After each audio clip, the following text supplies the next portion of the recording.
Assalamualaikum warahmatullahi wabarakatuh. Good morning, my student. How are you today? Are you okay? I hope so. Okay, before we start our lesson today, we start by saying basmalah together. Bismillahirrahmanirrahim. Thank you very much. Okay, my student, this morning Mrs. Nida are going to explain one material. Jadi hari ini Bu Nida akan mengajari kalian satu materi setelah UHB ya. Saya harap kalian tetap spirit, tetap memakai masker, jaga kesehatan, jaga jarak, dan selalu mencuci tangan ya. Hari ini Bu Nida akan membahas materi tentang descriptive text. Do you know descriptive text is? Kalau kita mendengar kata-kata deskriptif, pasti kita pernah mendengar kata-kata description, deskriptif sering ya. Artinya yaitu menjelaskan, menggambarkan. Jadi kalau kita ada hewan, ada benda, ada manusia, jadi nanti dideskripsikan seperti apakah dia, mereka, atau benda-benda tersebut. Nah, kali ini Bu Nida akan membahas pelan-pelan teks deskriptif itu teks yang seperti apa, gitu ya. Jadi kita lihat slide berikutnya.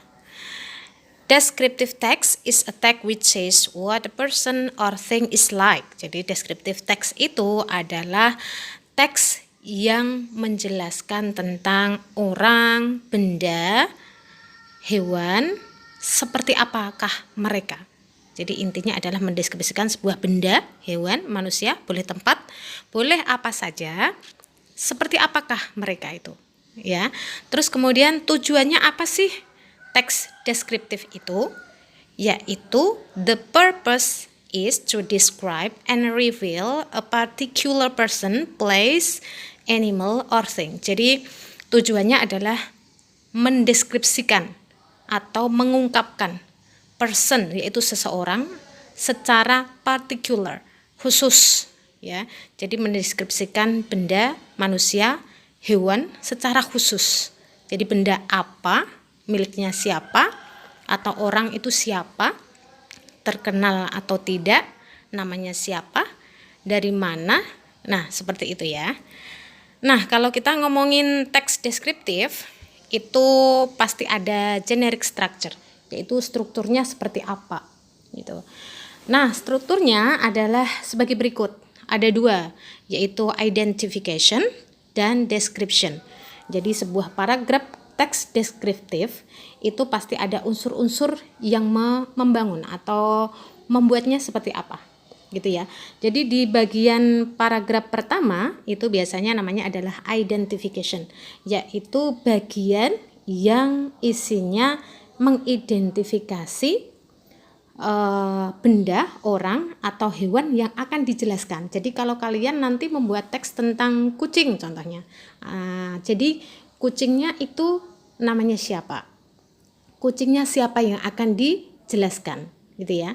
Jadi khusus kucingnya siapa, bukan kucing di seluruh dunia, bukan, tapi kucingnya siapa yang akan dijelaskan.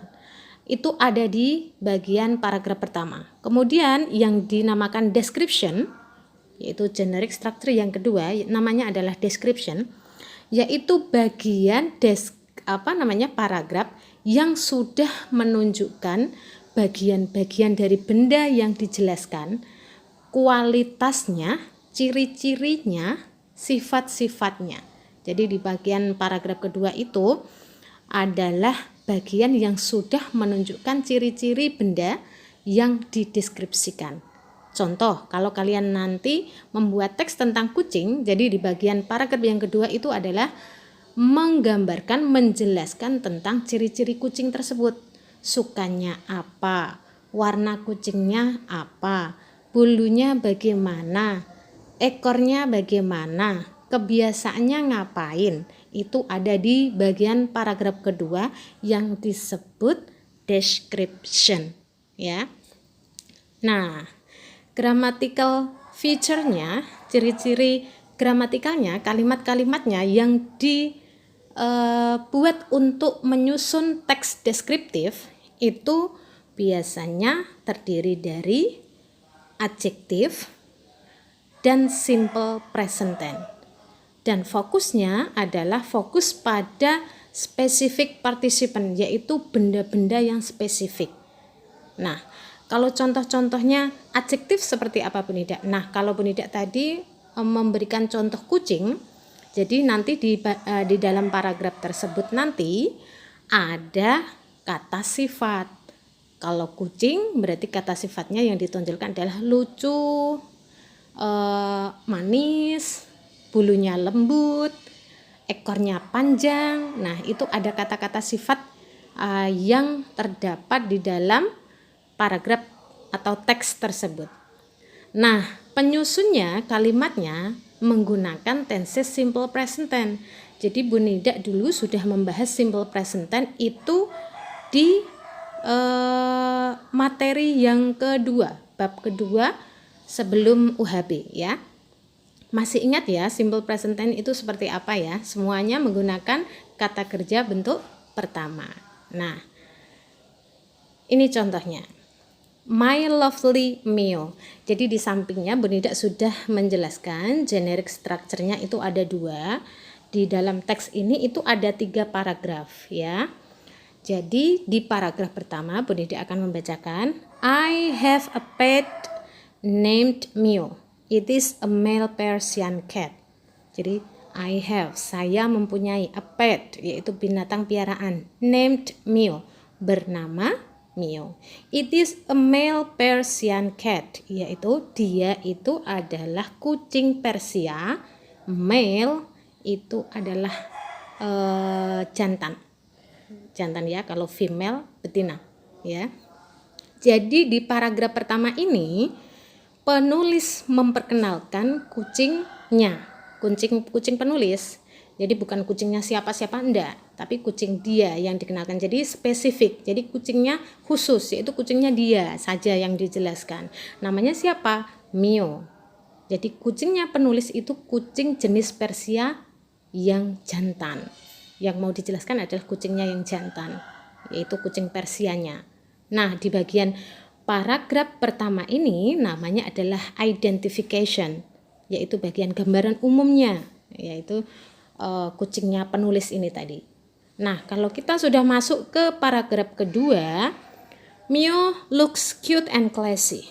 Jadi Mio itu namanya kelihatan cute, lucu ya, and classy itu kayak berkelas gitu ya.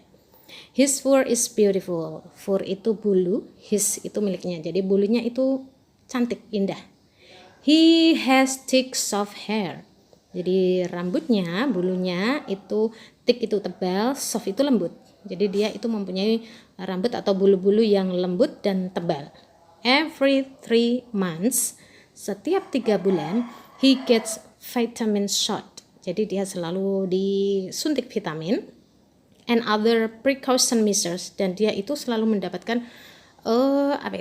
tindakan pencegahan. Jadi sebelum sakit selalu dirawat, maksudnya seperti itu ya. Jadi perawatannya rutin tiap bulan. Terus kemudian paragraf ketiga, Mio is modern cat. Jadi dia itu kucing modern ya. He likes eating canned and dried food. Jadi dia itu suka makanan kaleng dan makanan yang kering, cepat saji gitu ya. Cepat saji maksudnya dia kering, tinggal makan ya. When Mio doesn't feel well, ketika Mio merasa tidak enak, merasa tidak enak, he doesn't do much meowing. Dia tidak banyak meong-meong ya. And it's less than usual, dan makannya sedikit dari biasanya. In this moment, pada saat seperti ini, he needs extra vitamins and milk. Dia itu membutuhkan sedikit lebih banyak vitamin dan milk, susu. Usually he will be better within 2 days. Saat seperti ini itu biasanya dia akan merasa lebih enak dalam 2 hari. Nah, di paragraf kedua dan ketiga ini kan sudah menunjukkan ciri-ciri khusus nih ya. Jadi kucingnya penulis itu dia tadi mendapatkan suntikan vitamin, mendapatkan pencegahan atau perawatan setiap saat, setiap 3 bulan gitu ya. Bulunya itu cantik, bulunya tebal dan sebagainya. Nah, itu sudah menunjukkan ciri-ciri khusus. Jadi sifat-sifatnya, kesukaannya apa gitu ya. Nah, di bagian ini paragraf kedua, nah ini yang dinamakan description. Jadi yang pertama identification dan yang kedua adalah description. Nah, kalau tadi Bu Nida sudah menyebutkan generic structure-nya, yaitu strukturnya.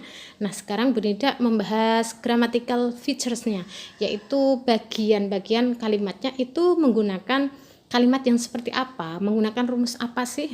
Nah, di descriptive text ini itu kalimat-kalimatnya menggunakan rumus simple present tense. Seperti yang Bu Nida contohkan waktu bab 2 sebelum UHB ya. Jadi contoh-contoh simple present tense Bu Nida ambilkan dari teks Mio ini sendiri. Nah, simple present tense itu semuanya menggunakan kata kerja bentuk pertama, yaitu verb 1 ya. Ada 2 jenis kalimat, yaitu kalimat verbal dan kalimat nominal. Kalau kalimat verbal itu kalimat yang ada kata kerjanya. Jadi contohnya Bu Nida ditulis di sini ada kalimat positif, negatif dan kalimat tanya. Kalimat pertama positif, Bu Nida ambilkan di paragraf pertama, baris pertama, I have a pet. Artinya saya mempunyai binatang piaraan. Nah, kalau dibuat kalimat negatif, masih ingat ya, kalimat negatif itu artinya tidak. Jadi kalau saya tidak mempunyai binatang piaraan berarti I don't atau I do not have. Saya tidak memiliki a pet, binatang piaraan. Kalau dibuat kalimat pertanyaan, jadi kata bantu do atau does, karena subjeknya adalah saya. Kalau dibuat kalimat tanya, maka dia bisa berubah menjadi you. Jadi apakah kamu mempunyai binatang piaraan? Gitu ya. Do you have a pet? Jadi kalimat do atau does, kata do atau does, kalau di depan artinya berubah menjadi apakah gitu ya. Nah, ada 3 contoh lagi di bawahnya. Yang kalimat kedua, Mio looks cute. Jadi di sini Bu Nida menggunakan Mio looks cute itu ada di baris pertama paragraf kedua ya. Jadi Mio looks nampak cute, lucu, and classy, kelihatan berkelas gitu ya. Jadi Bu Nida yang kalimat kedua ini ada kata kerja ditambah s, looks gitu ya. Karena Mio itu dia satu, maka dia itu kalau selain dia laki-laki dia perempuan, berarti karena dia kucing maka kalian boleh memanggilnya dengan kata ganti it ya. Jadi kalimat kedua negatifnya berarti Mio does not, atau Mio di sini boleh kalian ganti dengan kata it gitu ya. It does not look, dia tidak nampak cute, tidak kelihatan cute gitu ya. Kalau dibuat kalimat tanya berindah, ya tinggal menarik kata does atau kata bantu does itu diletakkan di depan. Artinya apakah? Does Mio look cute and classy? Apakah Mio nampak lucu dan berkelas? Kalau kalian jawab yes ya yes it does. Kalau no berarti no it does not. Pelajaran bab 2 ya. Terus kemudian setelah verbal kita cari di paragraf tersebut yang kalimat nominal. Kalimat nominal itu kalimat yang tidak ada kata kerjanya. Jadi biasanya belakangnya ada kata sifat, kata benda, keterangan tempat dan sebagainya. Nah, Bu Nida ambil satu di kalimat kedua, baris pertama. It is a male Persian cat.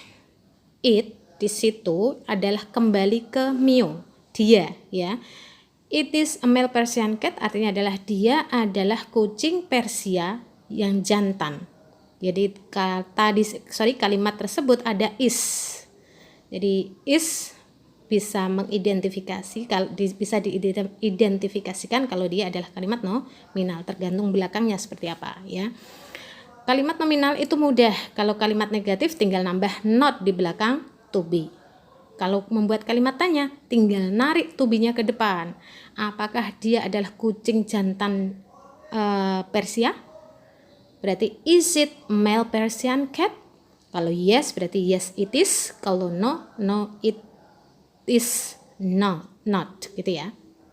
Nah, sampai bawahnya sudah Bu Nida kasih contoh lagi, kalian boleh latihan, cari satu kalimat, terus kemudian dipraktekkan, membuat kalimat negatif dan kalimat tanya, ya.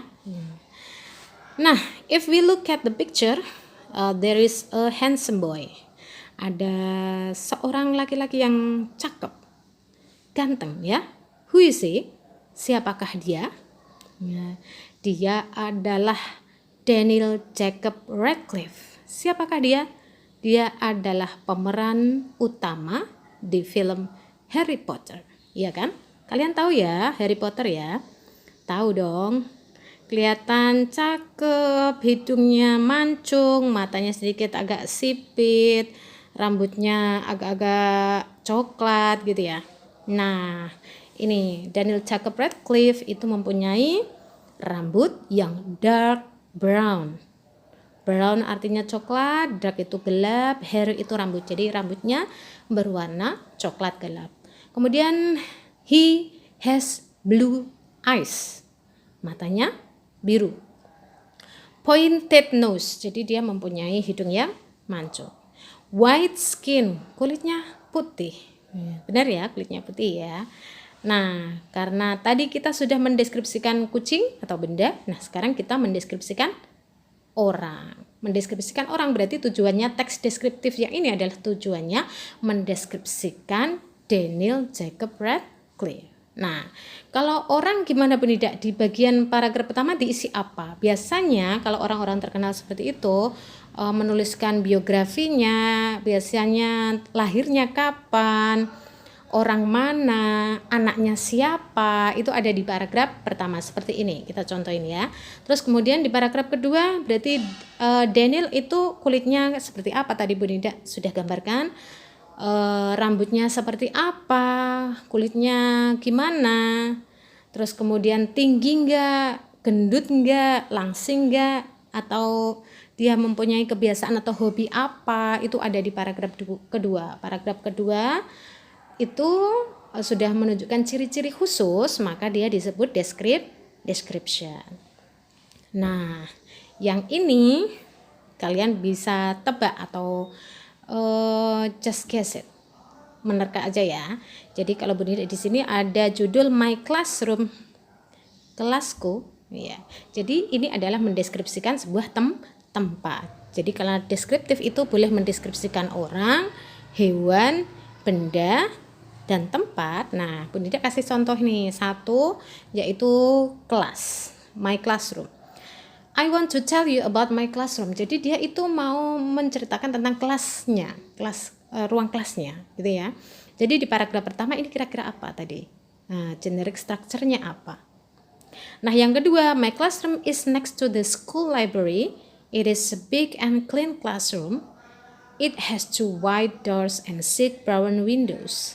Jadi di bagian kedua ini sudah menjelaskan tentang di manakah letaknya, terus mempunyai berapa pintu, dan ada windows itu jendelanya berapa, gitu ya. Jadi kalian bisa menerka jawabannya seperti apa.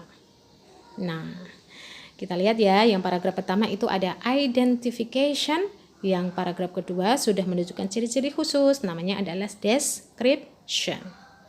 Oke, nah saatnya kita menjawab latihannya dari Bu Nida ya. Besok kalau ada soal seperti ini kalian gak usah bingung, karena Bu Nida sudah membahas 5W 1H di bab kedua sebelum UHB. Jadi soal nomor 1 kita praktek ya.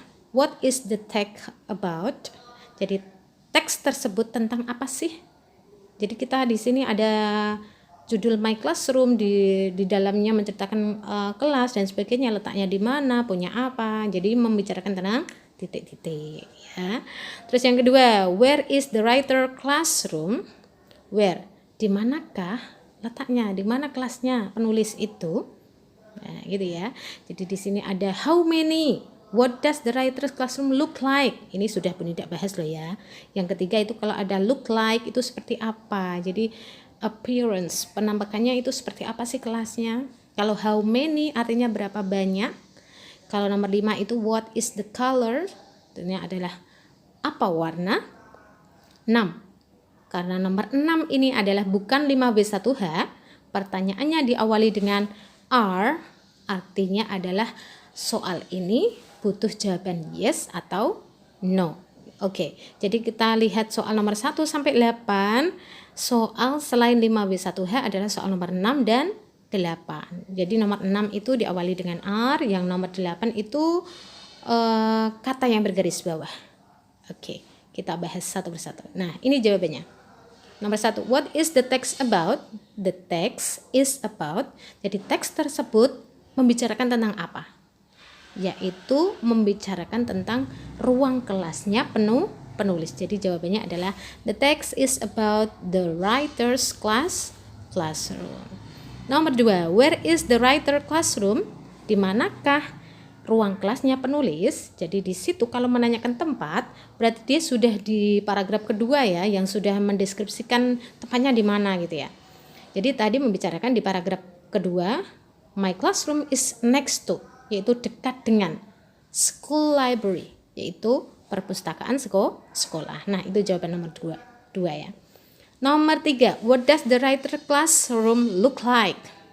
Seperti apa sih kelasnya atau ruang kelasnya penulis? Ciri-ciri khusus nih ya, kalau sudah menanyakan ciri-ciri khusus berarti ada di paragraf 2 jawabannya, yaitu cari jawaban yang nampaknya seperti apa sih kelasnya. Oke, yes, jawabannya adalah it is big and clean, besar and clean, bersih ya.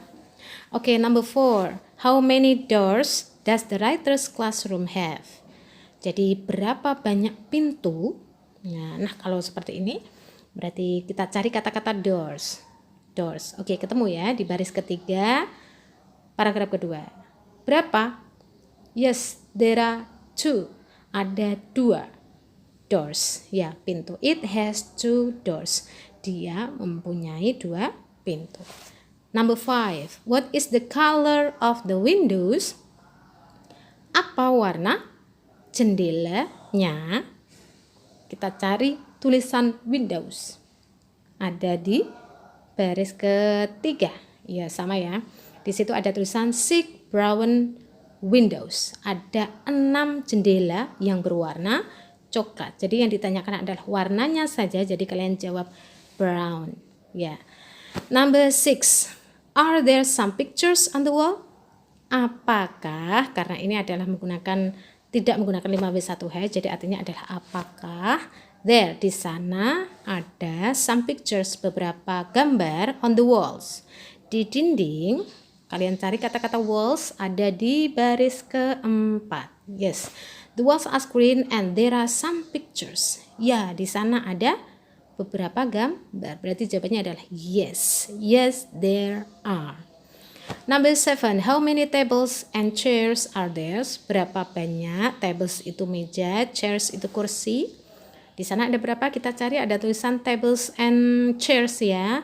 Di bagian pol bawah. Ya, there are 20 tables. Oke, ada 20 meja and 40. Berapa 40? Ini pelajaran semester 1 nih ya. Oke, 40. Yes, 40 chairs.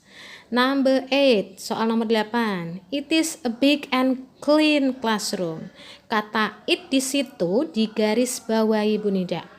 Jadi pertanyaannya adalah the underlined word, kata yang bergaris bawah, refers to, merujuk pada, berarti it itu siapa atau apa gitu ya.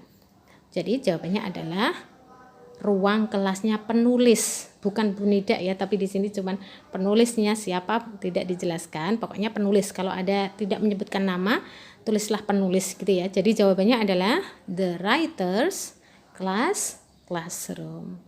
Nah, itu sudah dibahas Bu Nida bagaimana cara menjawab kalau ada soal deskriptif seperti ini, bagaimana cara membuatnya. Saya yakin kalian pasti insya Allah sudah paham. Ada contoh latihannya banyak sekali di halaman 36, 37, 38, ada semua ya. Okay, that's all from me. I hope you understand. If you find the difficulties, please contact me. Jika kalian menemukan kesulitan, WA Bu Nida aja ya. Nah, untuk latihan Kalian silahkan kerjakan di halaman 39, cukup 5 soal saja habisian ya. Halaman 39 nomor 16 sampai 20. 5 soal saja ya, mudah ya. Oke, thank you very much for today. Bye bye for now. Assalamualaikum warahmatullahi wabarakatuh.